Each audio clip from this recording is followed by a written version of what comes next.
Assalamualaikum warahmatullahi wabarakatuh.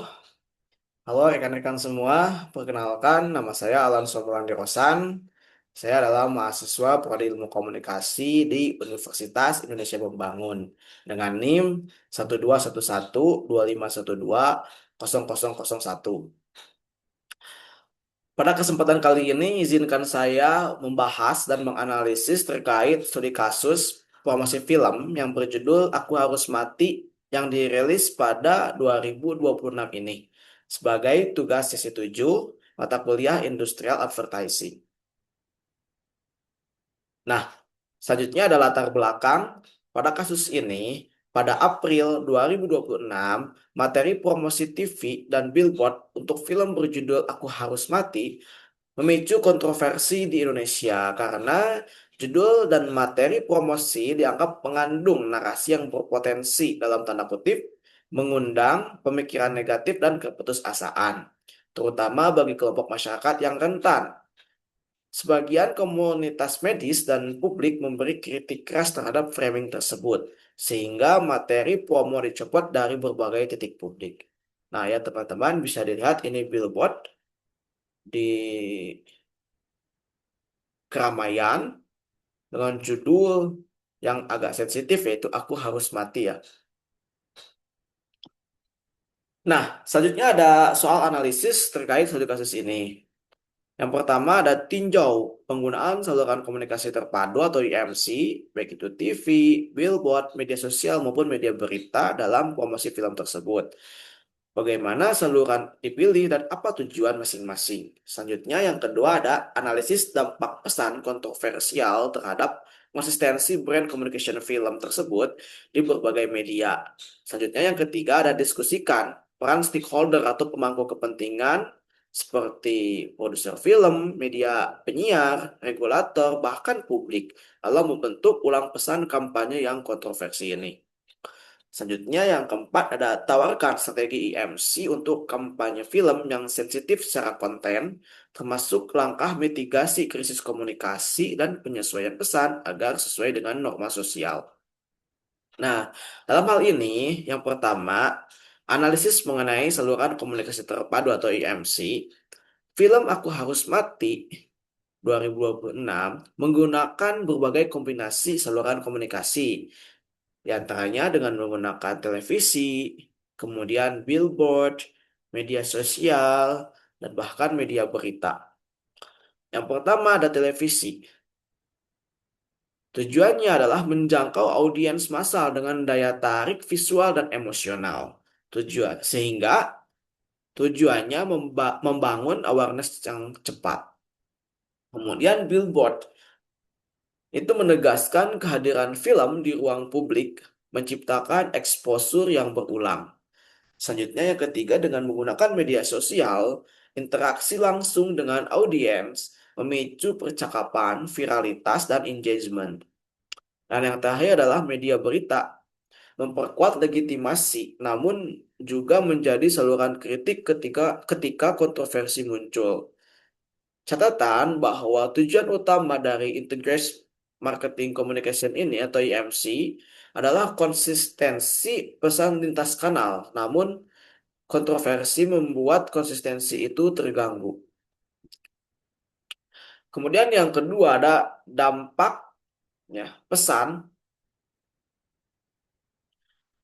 eh, terhadap dampak pesan kontroversial terhadap konsistensi brand communication. Yang pertama ada judul film.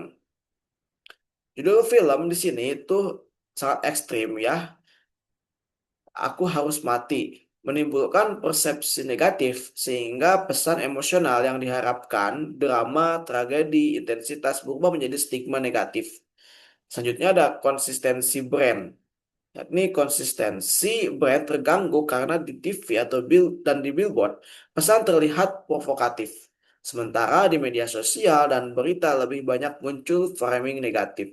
Selanjutnya ada krisis komunikasi.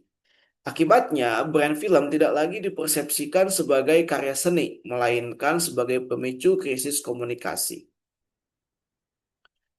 Adapun soal ketiga dalam analisis dari kasus ini adalah peran stakeholder dalam membentuk ulang pesan.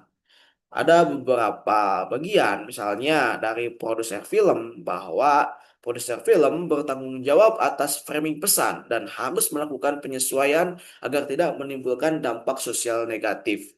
Kemudian, dengan media penyiar memiliki pengawasan editorial, bisa menolak atau menyesuaikan materi iklan.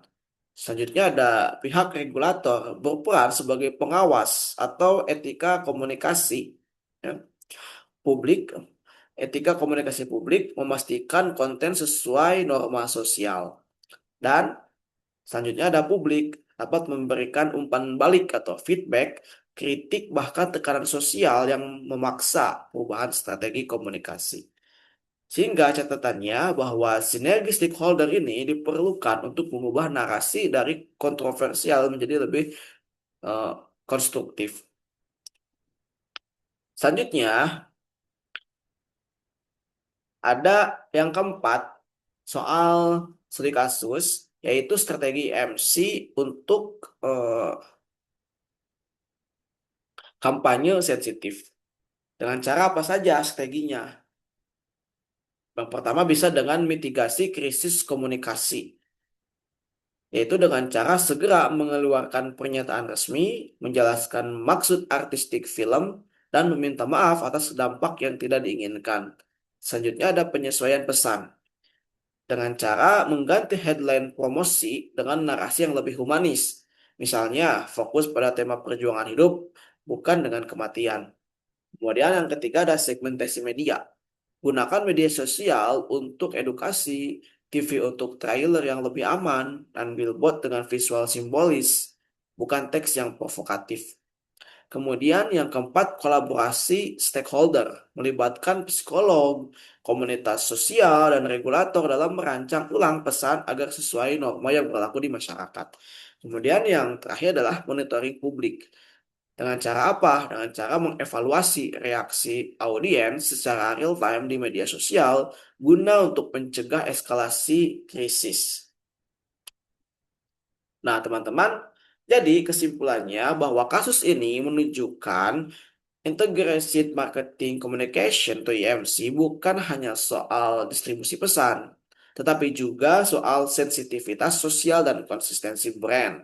Kampanye film harus mampu menjaga keseimbangan antara ekspresi artistik dan juga tanggung jawab sosial. Oke, teman-teman, eh, terima kasih atas perhatiannya. Mungkin cukupkan sekian atas penjelasan terkait studi kasus dari saya.